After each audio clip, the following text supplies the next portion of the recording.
Un peu avant 10 heures, un camion de transport de fonds s'est arrêté devant un guichet automatique de banque à Flemington, dans la banlieue de Melbourne. Les convoyeurs étaient venus réapprovisionner le distributeur qui se trouve à l'intérieur.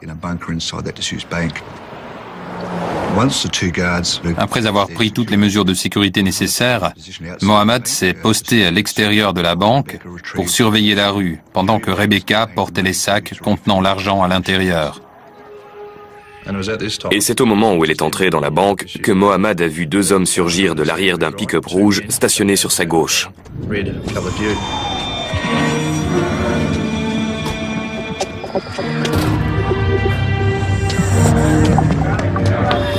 Les deux hommes étaient armés et portaient des cagoules.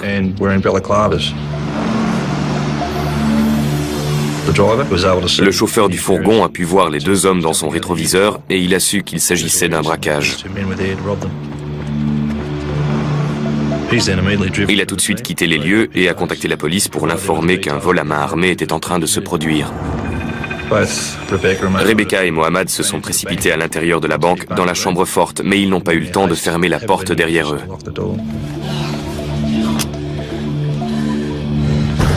Donne-moi le fric! Un des voleurs a ouvert la porte. Donne-moi l'argent, je te dis! Le premier coup de feu a été tiré par l'un des malfaiteurs.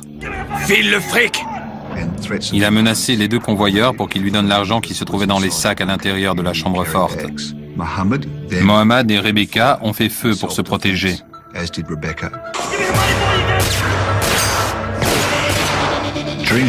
Pendant la fusillade, le voleur a tenté de pénétrer dans la chambre forte pour attraper les sacs.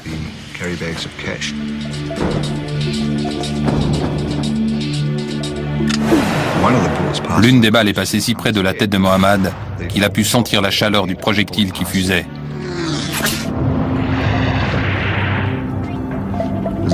À cet instant, Mohamed a bien cru qu'il allait mourir.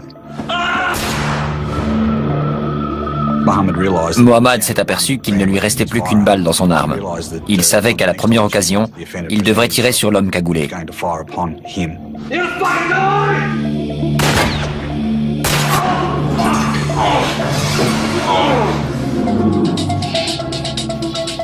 Il y a eu un silence dans la banque et Mohamed en a profité pour recharger son arme. Et l'un des criminels lui a crié qu'il allait mourir pour avoir osé faire ça. Tu vas mourir, mec! Donne-moi l'argent! Donne-moi ce foutu fric! Le voleur a une nouvelle fois passé la porte de la chambre forte. Rebecca se souvient avoir vu un gant jaune agripper la lanière du sac contenant l'argent. Elle a visé et tiré sur l'agresseur. Elle a cru l'avoir touché. Il y a eu une courte pause et les convoyeurs ont compris que les deux hommes étaient partis.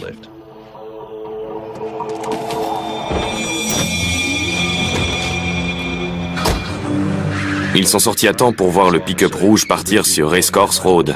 Mohamed a essayé de relever la plaque d'immatriculation, mais ils étaient déjà trop loin. On a deux criminels armés. On pense que l'un d'entre eux a été touché 2 fois, probablement à l'avant-bras. Le braquage d'une extrême violence s'est déroulé en quelques minutes. Faisant preuve d'un sang-froid exemplaire, les convoyeurs de fonds ont rempli leur mission sans défaillir. Des experts de la police scientifique se rendent immédiatement sur les lieux pour recueillir les premiers indices.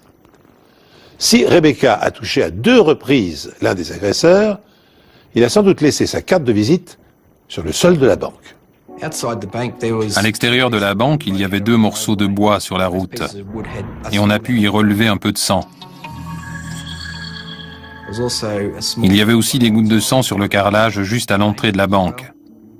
J'ai prélevé un échantillon pour faire un test ADN qui pouvait nous permettre d'identifier le criminel. On savait qu'on avait affaire à des criminels expérimentés. Mais avec un peu de chance, cette personne serait enregistrée dans nos fichiers. En attendant les résultats, les enquêteurs tentent d'étudier d'autres pistes.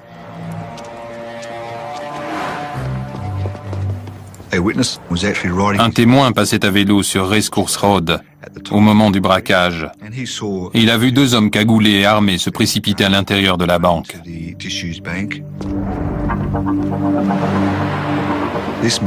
L'homme a cru qu'ils étaient en train de tourner un film et a voulu y jeter un œil.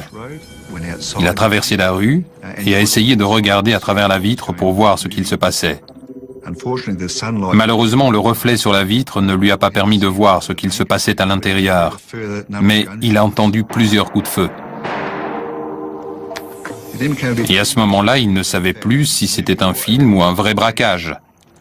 Il s'est éloigné de la devanture, et c'est là que les deux voleurs sont sortis de la banque et ont sauté dans le pick-up rouge avant de disparaître sur Racecourse Road. Ce témoin a eu le temps de relever la plaque d'immatriculation du véhicule. Un témoin a identifié la voiture. Il s'agit d'un pick-up rouge. Une rapide vérification confirme que la voiture rouge a été volée. Elle est retrouvée quelques minutes plus tard. Mais permettra-t-elle de rassembler suffisamment de preuves pour arrêter les criminels? La police recherche un homme armé blessé ce matin lors d'un braquage. Deux hommes cagoulés ont volé près de 100 000 € en liquide après avoir tendu une embuscade à deux convoyeurs de fonds venus remplir les distributeurs automatiques. Tous les coups de feu ont été tirés à l'intérieur de la banque. Aucun passant n'aurait pu être touché, mais c'était une tentative très risquée de la part des criminels. J'ai été contacté par les techniciens de scène de crime pour une affaire de fusillade et de vol à main armée à Flemington. Quand je suis arrivé sur place, c'était un véritable carnage à l'intérieur. Il y avait 14 impacts de balles dans la banque. Et compte tenu des marques laissées par les balles, de la position des deux convoyeurs et de celle des deux criminels, on en a conclu que le convoyeur avait tiré 6 balles, que sa collègue en avait tiré 4 et que 4 autres balles provenaient de l'arme du criminel. 2 dans le sol en béton et 2 autres dans la chambre forte. L'une a touché le distributeur et l'autre s'est enfoncée dans le mur, juste au-dessus de la tête du convoyeur. Lorsque les techniciens médico-légaux entreprennent de ramasser les douilles et les balles, ils ont la surprise de constater que 16 tirs ont été échangés à l'intérieur de la banque. Ce qui laisse 2 tirs inexpliqués. Il est possible que ces 2 balles aient touché l'un des 2 criminels et qu'elles soient restées dans le corps, à moins de l'avoir traversé et d'être resté coincé dans les vêtements. Le criminel blessé qui a laissé des gouttes de sang derrière lui s'est enfui avec son complice dans le pick-up rouge qui vient d'être retrouvé.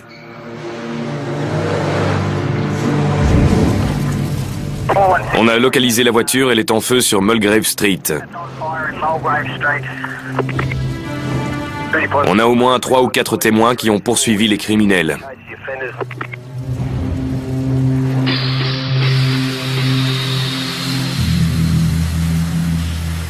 Quand on est arrivé sur Mulgrave Street, un témoin est venu nous dire qu'il passait sur Racecourse Road au moment du braquage. Il a dit avoir vu les 2 criminels quitter la banque et sauter dans un pick-up rouge. C'est alors qu'il a décidé de faire demi-tour et de les suivre. Il les a suivis dans Eastwood Street, puis dans Mulgrave Street. À un moment, il a voulu percuter leur véhicule, mais il s'est ravisé en voyant qu'ils étaient armés.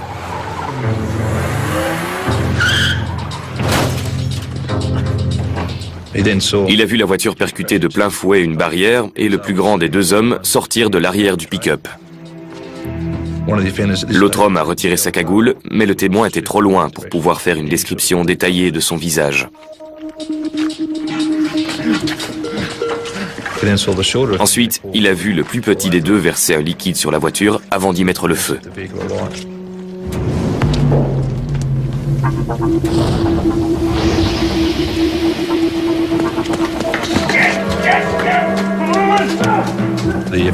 Au bout de quelques mètres, il a fait demi-tour et s'est précipité vers la voiture pour récupérer ce qui semblait être un sac.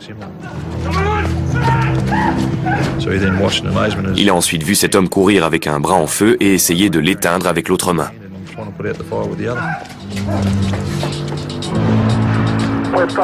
Deux criminels à pied se dirigent vers le sud dans une ruelle perpendiculaire à Mulgrave Street.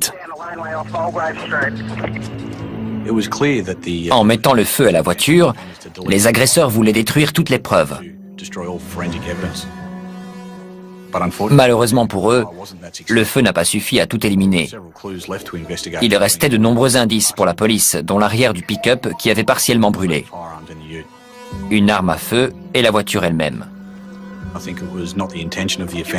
Je ne crois pas que le criminel avait l'intention de laisser son arme à l'intérieur, mais il a paniqué et la blessure de l'un d'entre eux les a déstabilisés.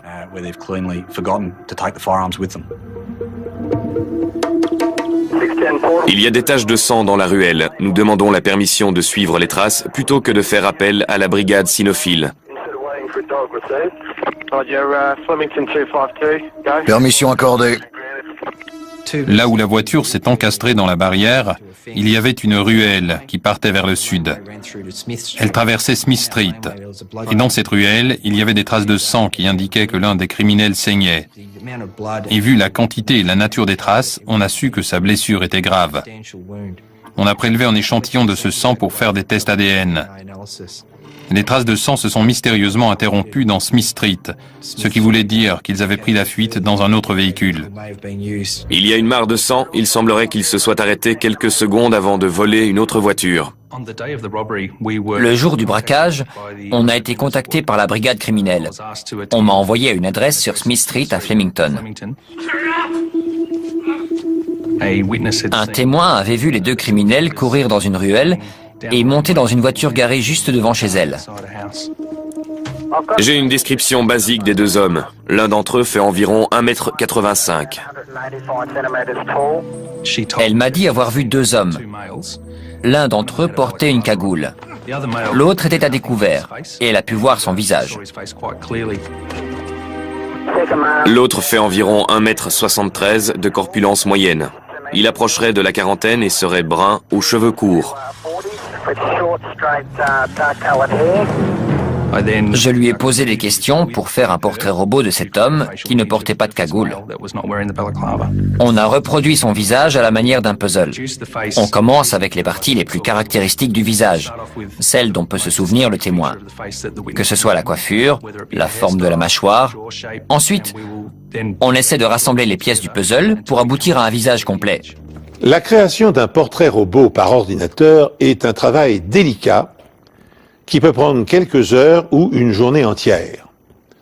Or, les enquêteurs travaillent dans l'urgence, il est essentiel pour eux de rassembler le maximum d'informations avant que les braqueurs n'aient le temps de disparaître et de se terrer dans un abri. C'est pourquoi ils concentrent toute leur attention sur le deuxième élément dont ils disposent, la plaque d'immatriculation du second véhicule relevée par un témoin oculaire. À toutes les unités, on a la description du second véhicule volé. La plaque d'immatriculation est OVV 442. Il s'agirait d'un break blanc des années 80. Mais les informations correspondraient à une berline de 83 provenant d'un garage de Benalla. On a commencé à se demander si les plaques avaient été volées, parce que toutes les informations qu'on obtenait étaient fausses. Ça nous a conduit à faire des recherches plus poussées et à trouver des variantes de la plaque d'immatriculation avec les chiffres et les lettres qu'on nous avait fournis. C'est comme ça qu'on a obtenu des informations sur un break qui avait été volé dans la région de Middle Park environ 3 semaines auparavant et dont la plaque était QVV 442.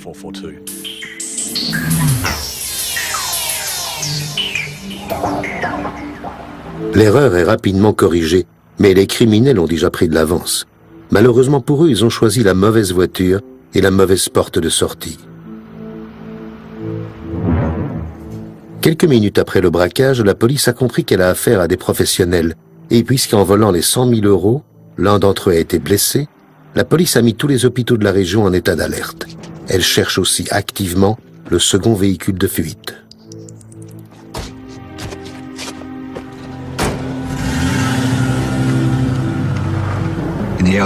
Dans les heures qui ont suivi le braquage, on a émis un avis de recherche pour le break immatriculé QVV 442.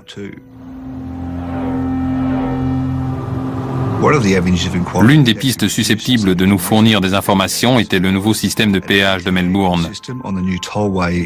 Les voitures équipées d'un dispositif peuvent emprunter une voie réservée qui leur permet de passer le péage sans s'arrêter, moyennant un abonnement.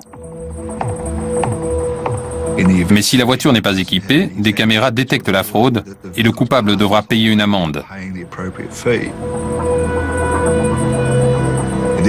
Grâce à ce système, on a appris que la voiture volée était passée sur le pont par le péage et qu'elle avait été filmée par la caméra parce qu'il n'avait pas payé le passage. 10 minutes après le braquage, les gangsters franchissent le péage de l'autoroute à la sortie de Melbourne, ce qui leur donne accès à de nombreuses banlieues où ils peuvent se cacher. Pendant que des agents de police locale les recherchent activement, une équipe d'experts examine le premier véhicule carbonisé. À ce stade de l'enquête, on n'avait aucune idée de l'identité des deux criminels responsables du braquage. On est retourné voir le premier véhicule volé. La zone avait été sécurisée pour sauvegarder les preuves qui pouvaient se trouver dans le véhicule et nous permettre d'identifier les voleurs. En examinant la voiture, on a trouvé une corde et une paire de gants que le voleur portait probablement au moment du braquage.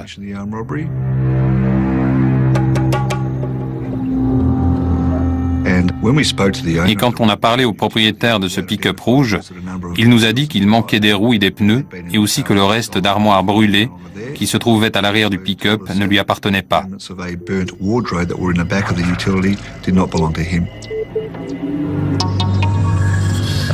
On a réinterrogé les gens du quartier où la voiture avait été volée. Et on n'a rien trouvé qui puisse nous éclairer sur l'identité des criminels.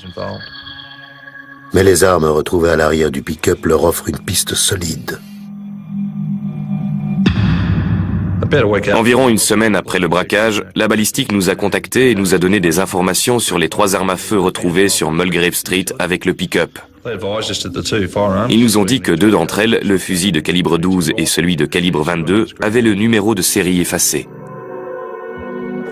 En revanche, ils avaient réussi à relever le numéro du revolver et avaient découvert qu'il avait été utilisé au cours d'un braquage en janvier 2001. Soit 5 semaines seulement avant l'attaque de la banque à Flemington. Les convoyeurs et les clients de la banque ont été obligés de se coucher sur le sol sous la menace d'une arme quand les voleurs se sont emparés d'un camion blindé à Toorak. Le braquage a été commis de la même façon, dans le sens où les 2 convoyeurs étaient sur le point de réapprovisionner un distributeur de Toorak quand ils ont été pris en embuscade par 2 voleurs armés. Ils ont été contraints de se coucher sur le sol et les criminels en ont profité pour leur voler une arme, ainsi que l'argent destiné au distributeur. Quand on a découvert que le revolver utilisé dans le braquage de Flemington avait été volé à un convoyeur lors du précédent braquage, on a su qu'on avait affaire à des criminels qui avaient au moins commis 2 actes de ce genre. Leur intuition est la bonne. Tout comme l'arme, le sang retrouvé devant la banque de Flemington est lié à un autre vol, une affaire non résolue depuis 5 ans. Il s'agissait d'un cambriolage pendant lequel les 2 criminels avaient pénétré dans un centre commercial après sa fermeture. Ils étaient entrés dans une bijouterie en brisant une fenêtre. Ils avaient ensuite cassé plusieurs vitrines et l'un d'entre eux s'était coupé.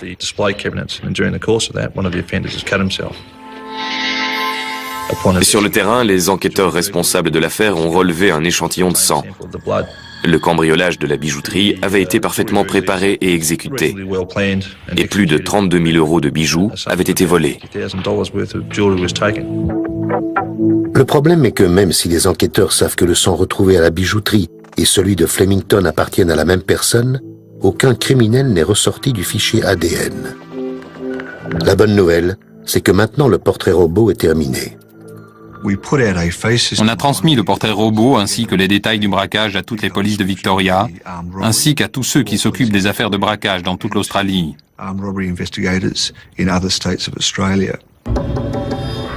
De nombreuses réponses ont commencé à affluer et on a pu établir une liste de suspects. On a envoyé un email général en précisant qu'un des criminels avait été blessé et qu'il avait probablement besoin de soins. On a reçu des informations de la police locale de Rye sur un certain Brian Gardner qui avait besoin de soins.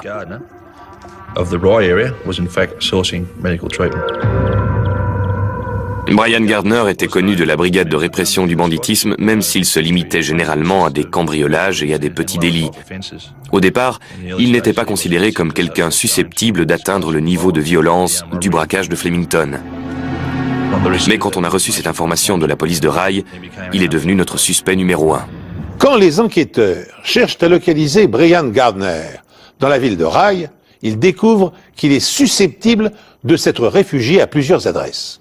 Chacune d'entre elles doit être contrôlée au plus vite. Mais compte tenu de la dangerosité du criminel, qui n'a pas hésité à faire feu sur les convoyeurs, la brigade de répression du banditisme ne se contente pas de frapper aux portes.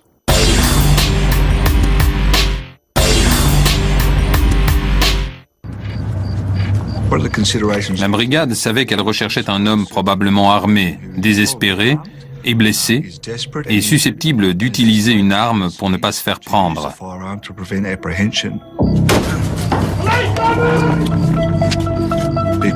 L'équipe a donc décidé d'entrer par la force.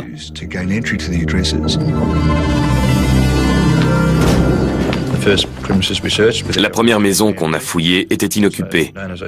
Et dans les 2 heures qui ont suivi, on a pénétré dans plusieurs autres maisons, sans succès. On n'a retrouvé Gardner nulle part. Le suspect a-t-il eu le temps de s'enfuir? A-t-il su que la police allait débarquer? À moins que la police n'ait été mal renseignée.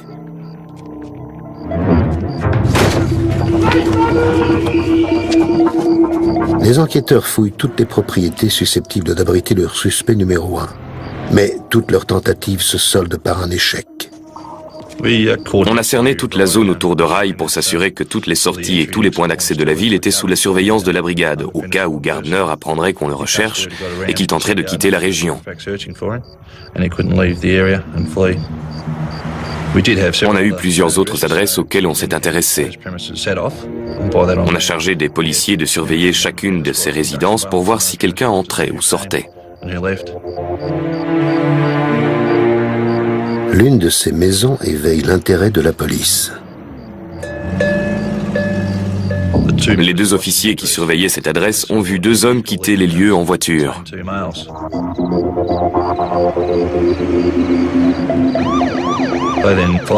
Ils ont décidé de les suivre pour les intercepter quelques kilomètres plus loin. Ils ont ensuite demandé aux occupants de la voiture de sortir de leur véhicule. Ils les ont menacés de leurs armes, sachant que l'un de ces 2 hommes pouvait bien être Brian Gardner et qu'il était probablement armé.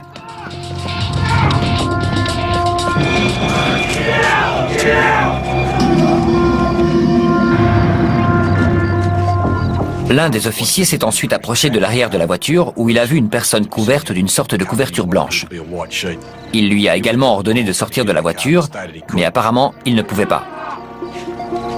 Quand il a été une nouvelle fois menacé, le suspect a répondu qu'il ne pouvait pas bouger le bras. L'agent a identifié cette personne comme étant Brian Gardner. On avait enfin notre homme. Ils l'ont donc immobilisé avant de vérifier s'il était armé. Mais ils n'ont trouvé aucune arme. À ce stade, ils ont constaté que son bras droit était en écharpe et que son bras gauche était entièrement bandé. Ils l'ont sorti du véhicule et mis en état d'arrestation. Quand ils lui ont demandé comment il s'était blessé, il a répondu qu'on lui avait tiré dans le bras gauche, mais que la balle était ressortie. Il avait aussi pris une balle dans le bras droit, mais la balle avait dû y rester et lui casser l'os. Il leur a dit qu'il n'avait aucun plan quant à la façon de se soigner et qu'il espérait que ça se cicatriserait tout seul. Brian Gardner a immédiatement été conduit au Frankston Hospital, accompagné de 2 membres de la brigade criminelle. Pendant son hospitalisation, il a avoué aux enquêteurs avoir été blessé par un agent de sécurité, mais il n'a rien dit sur le braquage, ni sur l'endroit où se trouvait l'argent, ni sur l'identité de son complice. On était donc reparti à 0 et on avait besoin de preuves scientifiques pour le relier au crime. Les enquêteurs ont obtenu un échantillon de sang de Brian Gardner, ce qui devait permettre d'établir un profil ADN et découvrir si c'était bien lui qui avait laissé son sang à Flemington. Brian Gardner subit une opération au cours de laquelle une balle lui est retirée, mais elle a été entièrement déformée sous l'impact et ne pourra donc pas être utilisée comme pièce à conviction. Pendant que les enquêteurs attendent impatiemment les résultats des tests ADN, la maison de Gardner est passée au peigne fin. Au cours de cette fouille, on a trouvé un grand nombre d'antalgiques, de bandages et d'autres produits du même genre dans la chambre, tous destinés à soigner ses blessures.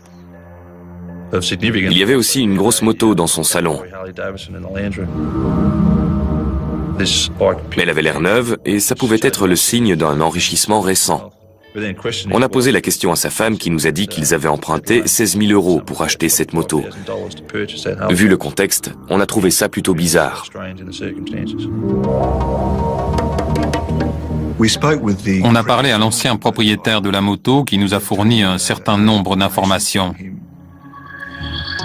Il nous a dit que Gardner était venu chez lui pour acheter la moto 2 semaines environ avant le braquage. Gardner lui a donné un acompte et lui a dit qu'il aurait bientôt le reste de l'argent et qu'il reviendrait à ce moment-là pour payer la moto.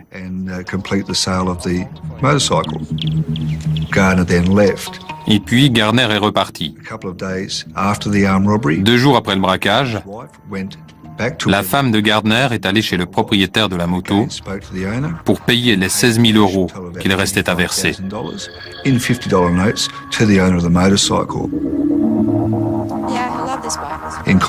Dans la conversation, la femme de Gardner a dit qu'elle voulait emmener la moto tout de suite pour rassurer son mari. La découverte de la moto expliquait au moins 16 000 € du braquage. Mais le reste de l'argent était introuvable. À ce stade, on ne savait pas où il avait mis l'argent, ou ce qu'il en avait fait. Après avoir été interrogé dans sa chambre d'hôpital, Gardner est inculpé de tentative de meurtre, vol à main armée et vol de voiture. Pour autant, les policiers sont inquiets.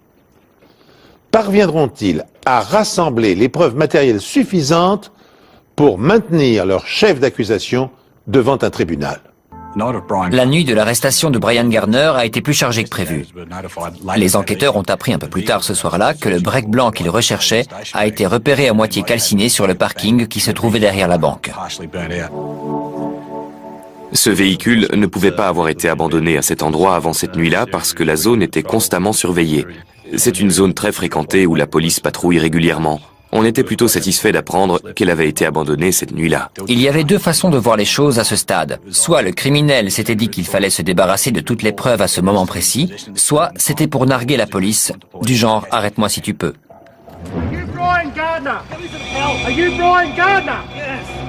Brian Gardner, lui, est sous surveillance permanente à l'hôpital. Tout comme le break blanc qui a été utilisé comme véhicule de fuite lors du braquage et qui vient d'être retrouvé, abandonné et partiellement brûlé dans un parking.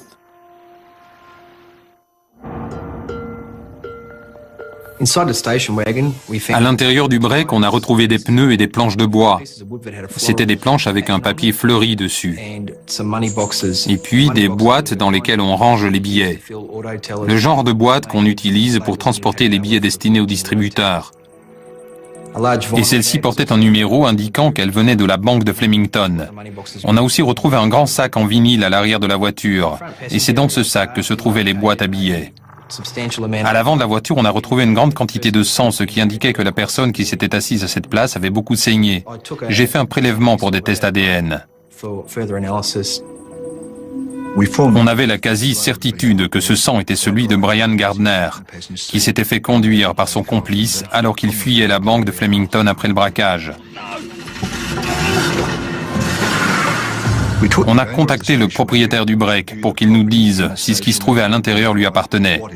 Et il nous a répondu que les morceaux d'armoire, les roues, les pneus, les boîtes et le sac n'étaient pas à lui. Quand on a contacté le propriétaire du break, on a également fait appel au propriétaire du pick-up rouge. Mais il nous a dit que les pneus qui se trouvaient à l'arrière du break étaient bien les siens.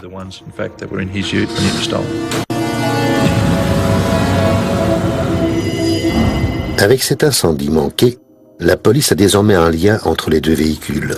Et il y a de grandes chances pour que le sang retrouvé sur la scène de crime et celui de la voiture appartiennent tous les deux à Gardner.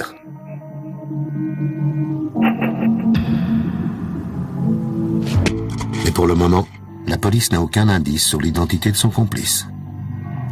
On n'avait aucune idée de l'identité du complice. On a procédé par élimination à partir d'une liste de personnes qu'on avait interrogées, jusqu'à ce qu'on reçoive un coup de téléphone du commissariat d'Altona.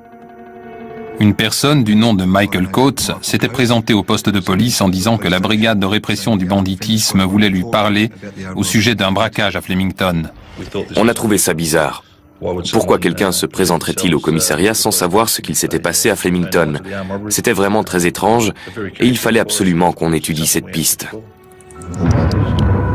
Une fois au commissariat d'Altona, j'ai remarqué que Michael Coates ressemblait beaucoup à la description et au portrait robot du témoin de Flemington. Michael Coates a été placé en état d'arrestation au cas où les aveux qu'il ferait puissent être utilisés au cours d'un procès. Je vais vous interroger au sujet d'un braquage à main armée. Mais avant de poursuivre, je dois vous dire que vous avez le droit de garder le silence et que tout ce que vous direz pourra être retenu contre vous. Vous comprenez? Mais Pendant l'interrogatoire de Michael Coates, j'ai tout de suite demandé pourquoi il s'était présenté à la police. Et il a dit qu'il avait lu un article de journal à propos d'un homme qui avait été blessé au cours d'un braquage à Flemington.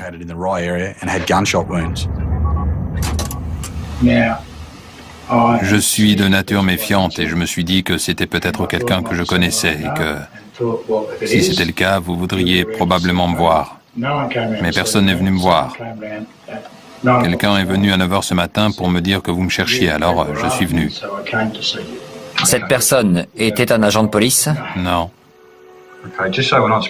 Ok, on n'est pas là pour jouer aux devinettes, alors on aimerait bien comprendre. La personne du journal, c'était qui d'après vous? Sans commentaire. Ok Michael, j'aimerais qu'on parle des raisons de votre arrestation. Le 25 janvier 2002, il y a eu un vol à main armée au guichet automatique de la banque de Flemington. Qu'est-ce que vous pouvez me dire là-dessus? Sans commentaire. Êtes-vous impliqué dans ce braquage? Sans commentaire. Connaissez-vous quelqu'un susceptible d'être mêlé à ce braquage? Sans commentaire. Vous avez l'intention de répondre sans commentaire à toutes nos questions concernant ce braquage? Exact. J'étais un peu déconcerté par cet homme qui s'était lui-même présenté à la police disant qu'il voulait nous parler et répondre à nos questions pour ensuite se servir de son droit de garder le silence. Je ne comprenais pas pourquoi cet homme s'était présenté pour ensuite jouer au chat et à la souris. C'était vraiment bizarre. Je vais continuer avec des questions relatives aux procédures scientifiques. On lui a demandé s'il pouvait nous montrer son bras pour voir si on pouvait trouver un indice qui correspondait au bras en feu du second suspect.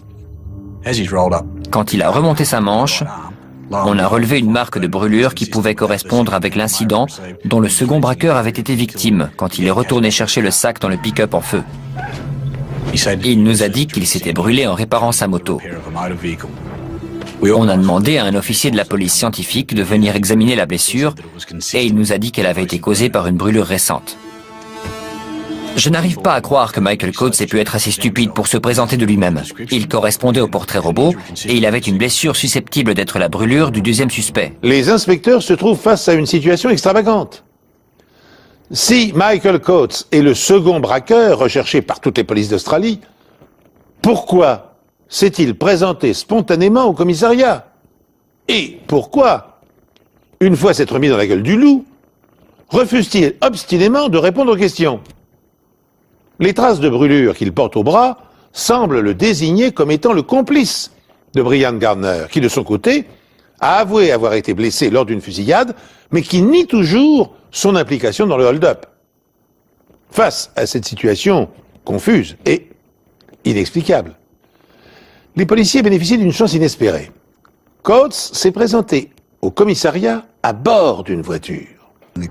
Michael Coates m'a aussi donné les clés de sa voiture et quand je l'ai fouillé, j'ai trouvé un bail de location dans la boîte à gants. Il correspondait à une adresse sur Locke Street, à Yarraville. Ce qui nous a particulièrement intéressé, c'était les dates. Le bail commençait juste avant le braquage et se terminait juste après. L'agent immobilier nous a donné d'autres informations sur le bail. Et sur le contrat, Brian Gardner se portait caution de Michael Coates. Michael Coates s'est présenté au commissariat de police en prétextant que la brigade de répression était à sa recherche. Ce n'était pas le cas, mais son attitude conduit les enquêteurs à fouiller une maison qu'il a louée pendant la période du braquage de Flemington. On a fouillé la maison de Yarraville et on a trouvé un certain nombre de choses. D'abord, il y avait des taches de sang sur le sol près de la porte de derrière. On a aussi trouvé une paire de baskets tachées de sang, des bandages également tachés qui se trouvaient dans le salon. Et surtout, on a trouvé une armoire avec des étagères recouvertes d'un papier fleuri qui correspondait aux planches de bois retrouvées dans le break volé. Non seulement les étagères permettent de faire le lien entre la maison et le break blanc, mais la police scientifique a aussi découvert d'autres éléments permettant de relier la maison, le break blanc et le pick-up rouge. Quand j'ai comparé les caractéristiques communes aux deux voitures volées, c'est-à-dire le pick-up rouge et le break blanc, j'ai remarqué qu'il y avait des morceaux d'armoire dans les deux. Il y avait aussi des charnières bien particulières en forme de U, avec une peinture blanche recouvrant une peinture verte. Les charnières étaient conçues de la même façon. Elles venaient probablement de la même porte et probablement de la même armoire. Et dans une ruelle à proximité de la maison, les enquêteurs trouvent d'autres preuves, d'autres restes de placards, dont le cadre est identique à celui retrouvé dans le pick-up. Et grâce au propriétaire de la maison, les enquêteurs vont enfin en apprendre plus sur ces fameux placards. Ils nous ont dit qu'il leur manquait 3 placards. Les 3 avaient les mêmes étagères fleuries. Elles provenaient donc de cette maison.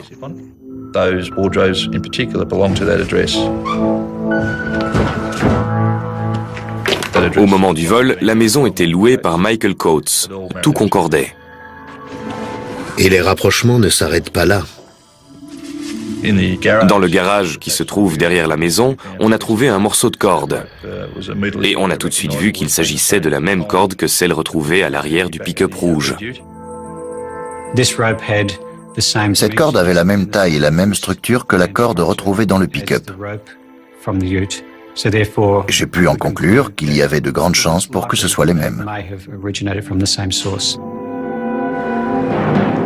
Dans le garage, les enquêteurs retrouvent également des traces de pneus. L'une d'entre elles correspond parfaitement avec les pneus du break. Mais cette voiture n'est pas le seul véhicule relié à la maison louée par Coates. Des membres de la brigade de répression du banditisme ont interrogé tous les habitants de Locke Street et ils ont pu trouver quelques témoins.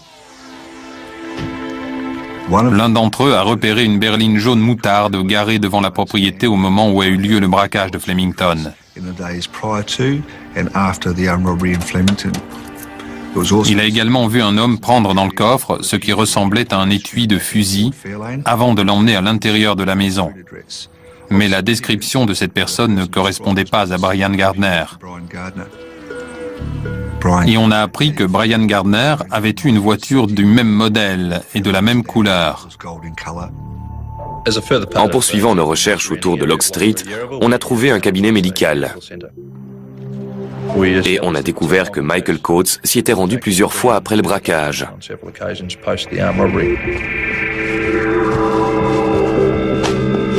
Et qu'il avait obtenu une ordonnance pour des antalgiques. Et c'était une information très importante parce qu'il était clair que ces antalgiques étaient destinés à soigner Gardner, qui avait été blessé par balle. Brian Gardner et Michael Coates sont donc bien passés dans cette maison. Et, plus important, les résultats des tests ADN de Brian Gardner reviennent enfin. Son sang correspond à celui retrouvé dans le break blanc dans la ruelle près de l'endroit où le pick-up a été brûlé, et à celui prélevé à l'extérieur de la banque. En s'appuyant sur cette accumulation de preuves matérielles, les policiers confirment leurs accusations. En attendant de comparaître devant une cour, Brian Gardner est maintenu en garde à vue pour vol à main armée et tentative de meurtre sur 2 convoyeurs de fonds. Son ADN en établit la preuve formelle. En revanche, Michael Coates ne peut être accusé que de complicité. Mais les enquêteurs sont loin d'avoir dit leur dernier mot. Une fois qu'on a obtenu toutes les preuves relevées à Locke Street, on s'est ensuite adressé aux témoins qui avaient vu le criminel sans sa cagoule. On lui a montré une série de photos sur lesquelles elle a été capable de l'identifier. Michael Coates était bien la personne qu'elle avait vue dans la ruelle le jour du braquage. On avait donc des preuves suffisantes pour accuser Michael de vol à main armée. On est ensuite allé le chercher à son domicile de Mount Street pour l'arrêter et le conduire auprès des enquêteurs de brigade de répression du banditisme, où on lui a donné l'opportunité d'expliquer ses actes s'il le souhaitait. Ok Michael, on sait que vous et Brian Gardner êtes allés à la banque de Flemington, où vous avez été confrontés à 2 convoyeurs de fonds venus réapprovisionner les distributeurs. Qu'est-ce que vous avez à dire là-dessus? Ce n'était pas moi. On sait qu'à la suite de ce braquage, une certaine somme, environ 100 000 euros, a été volée. Vous avez quelque chose à dire? Je ne sais pas de quoi vous parlez. À ce moment-là, on vous a également vu fuir avec Gardner, dans un pick-up volé. Il était rouge et il était garé à côté de la banque. L'immatriculation est DVC 574. Vous avez quelque chose à dire à ce sujet? Ce n'était pas moi. Le braquage était parfaitement préparé et parfaitement exécuté, jusqu'à ce que Gardner se fasse tirer dessus. À partir de là, les choses ont mal tourné. La fuite ne s'est pas passée comme prévu. Ils ont eu un accident avec le pick-up, ils y ont mis le feu et ont laissé leurs armes à l'intérieur. Ils avaient même laissé l'argent et Michael Coates s'est brûlé en essayant de le récupérer. Ça a carrément viré au cauchemar. Ils n'avaient pas de deuxième véhicule sous la main, il fallait qu'ils improvisent. Rien ne s'est passé comme prévu à partir du moment où ils ont quitté la banque. On a pu inculper Michael Coates pour vol à main armée, tentative de meurtre et le vol des 2 voitures utilisées pour fuir avec les 100 000 euros de la banque.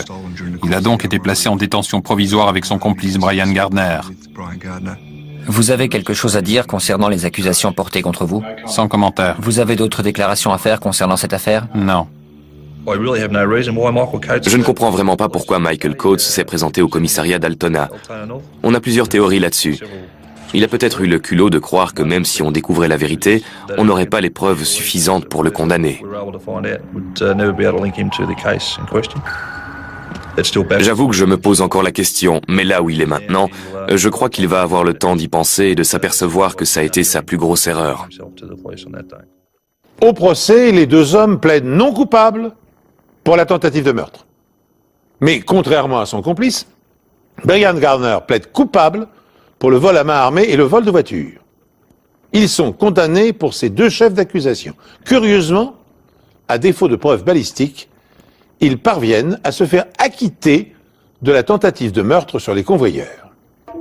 Gardner a été condamné à une peine de 8 ans de prison contre 7 ans pour Coates. Mais le cabinet du procureur de l'État de Victoria a fait appel et leurs peines ont été alourdies à 11 ans de prison ferme sans remise de peine avant 8 ans. Coates et Gardner ne pourront pas espérer sortir de prison avant 2010.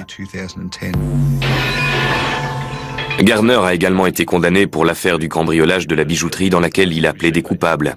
Et pour ça, il a pris 1 an de plus. Mais malheureusement, on n'a pas pu rassembler assez de preuves pour le braquage de Toorak et l'enquête est encore en cours. Les 2 convoyeurs de fonds qui se sont retrouvés au milieu du braquage de la banque de Flemington ont quitté leur travail. Brian Gardner, le responsable de leur traumatisme, en portera la cicatrice sur son bras droit. Il ne pourra probablement plus jamais conduire une moto. Le reste de l'argent n'a jamais été retrouvé. Préparé comme une mécanique parfaitement huilée, le hold-up a bien failli se dérouler comme les gangsters l'avaient prévu. Mais c'était sans compter sur le courage de Mohamed et Rebecca, les convoyeurs de fonds. En blessant Gardner, Ils ont fait déraper l'opération. Les traces de sang, la récupération de l'épave de la première voiture volée, les armes et les objets divers ont conduit les policiers à l'arrestation de Brian Garner. Par ailleurs, la réaction de Michael Coates demeure un mystère. Pourquoi? Mais pourquoi s'est-il livré spontanément? Pourquoi a-t-il pris le risque de se faire arrêter? Provocation? Désir de narguer la police? Besoin de savoir si son complice l'avait dénoncé? Depuis des années, aucune explication satisfaisante n'a répondu à ces questions. Et c'est sur cette énigme que se termine cette émission. Je vous remercie de l'avoir suivi et je vous donne rendez-vous prochainement sur cette antenne, bien sûr, pour une nouvelle enquête impossible.